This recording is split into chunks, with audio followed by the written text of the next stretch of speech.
هذه أحلى شاورما بتذوقونها. ألذ شاورما بتتبيلة مرة سهلة وبسيطة وألذ من المطاعم، أنا متأكدة إنها راح تعجبكم. كملوا الفيديو للأخير وجربوها.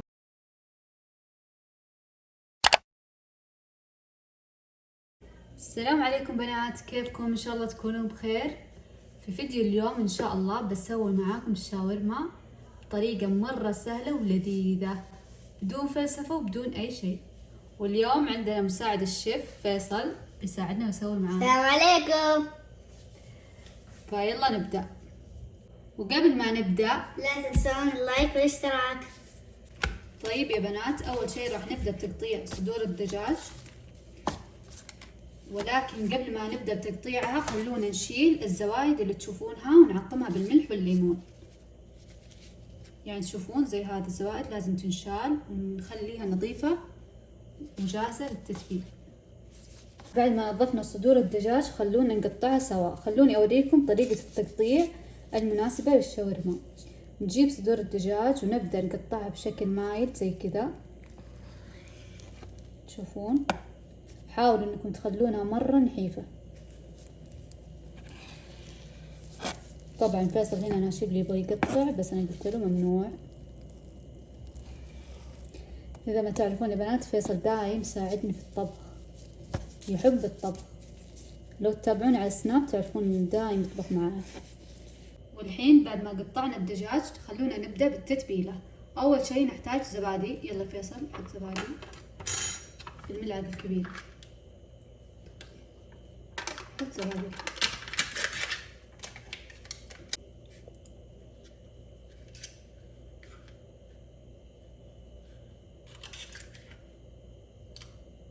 نحتاج معجون طماطم، هات الملعقة.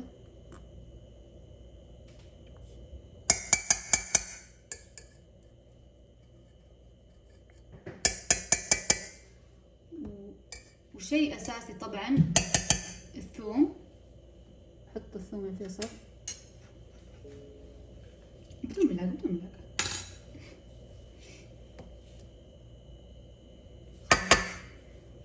وعصير الليمون.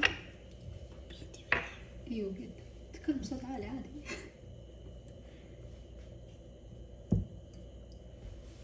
طبعا يا بنات التصوير اليوم هادي ليش؟ لأن دايم فيصل اللي يسوي إزعاج. اليوم يساعدني والبيت هدوء. صح؟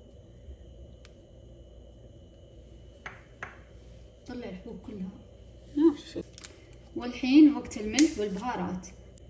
طبعا ممكن تكتفون بهارات الشاورما، يعني بس تحطون ملح وبهارات الشاورما وبتطلع مرة حلوة. ولكن إذا ما عندكم بهارات الشاورما حطوا البهارات اللي بحطها أنا الحين. يلا فيصل حط ملح هنا بهذا الكبير. خلاص خلاص خلاص. فلفل أسود.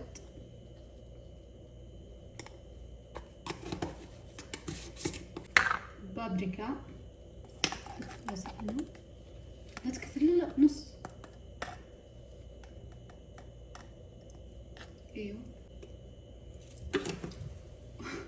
ورشة هيل، طبعا نص مكب هنا.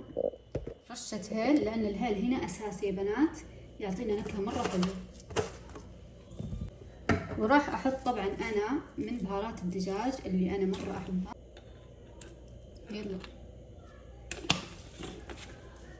وكمان راح أحط من الفلفل المجروش لأني أحب سبايس شوي. حتى زيد كمان. حطيت كمان يا بنات رشة من الزنجبيل المطحون لأنه مرة يعطي نكهة حلوة، لكن رشة خفيفة. ويلا الحين فيصل راح يخلط لنا الدجاج. يلا يا فيصل بسم الله. شويش كذا نمزجها تمام. وبس كذا الشاورما صارت عندنا جاهزة، ممكن نستخدمها على طول أو الأفضل إننا نخليها يا بنات ليلة كاملة بالثلاجة، الطعم بيكون أقوى وأوضح. ولكن أنا ما عندي وقت وفيصل يقول لا، بنسويها الحين ويلا نكمل.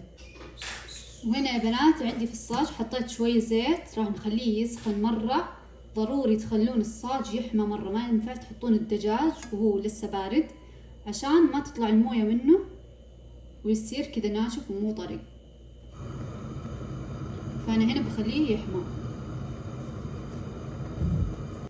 ويلا بسم الله نبدأ ننزل الدجاج يا بنات على دفعات، لا تخلونه كله مرة واحدة لأننا نبغاه إيش؟ نبغاه متحمر ومتقمر نفس الشاورما اللي تجينا جاهزة. فبسم الله يلا نبدأ. انتبهوا لأن الصاج مرة حامي ممكن يطير عليكم الزيت. بعد فيصل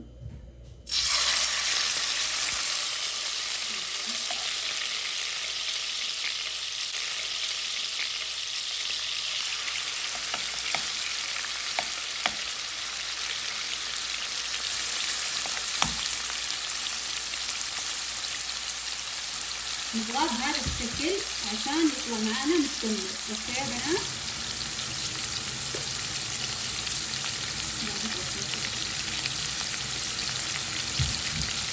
ما يحتاج وقت، دقيقتين ثلاث بيكون جاهز معانا. وبس كذا نبدأ نقلبها على الجهة الثانية زي ما تشوفون. يكون كذا اللون التحميرة هذا اللي نبغاه.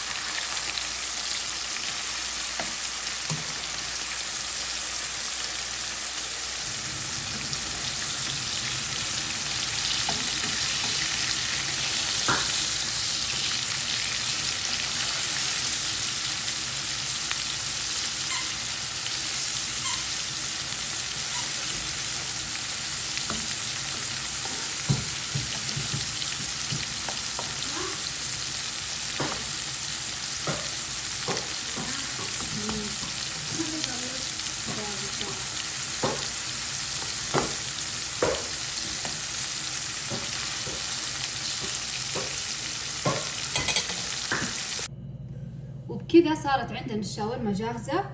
خلوني اسوي الصوص ونجيب الاضافات اللي نحتاجها. ما احكي لكم يا بنات عن الطعم كيف لذيذ، ولو خليتها ليلة كاملة بيكون الطعم ألذ. ويلا نسوي الصوص. ايش نحتاج يا فيصل؟ نحط الزبادي. يلا ضيف الزبادي بالملعقة عشان تنزل كيف تنزل.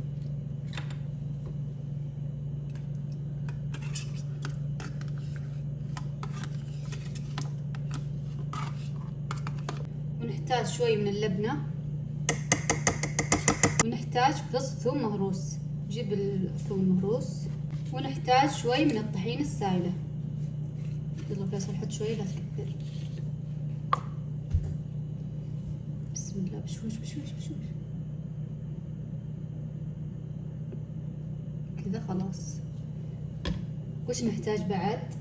ليمون. يلا بسم الله صار الليمون. كبير. لا لا عضلات يلا. هذا. وراح نرش شوي ملح، شوي فلفل اسود. لا انا بحط عشان اخاف تكتر. رشة بابريكا،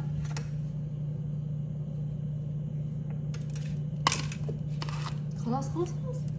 ايوه خلاص خلاص. لا ما نبغى لون احمر مرة. يلا اخلط كل المكونات شويش. يلا اخلط كل المكونات شويش. يلا بقوة خلطها زين.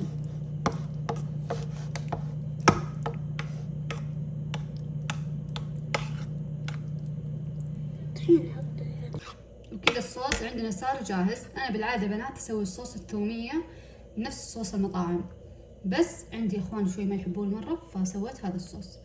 الصوص الثوميه راح اكتب لكم المكونات تحت. مره لذيذ ونفس صوص المطاعم.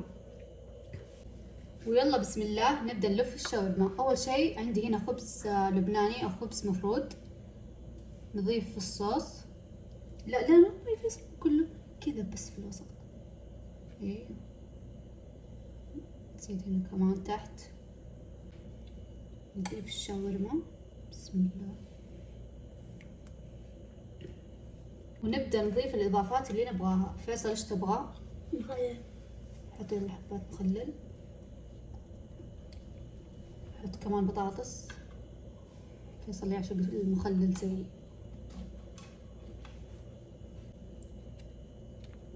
تبغى شطة؟ ايوه. ونضيف كمان شوية شطة. لا تكثر شوي.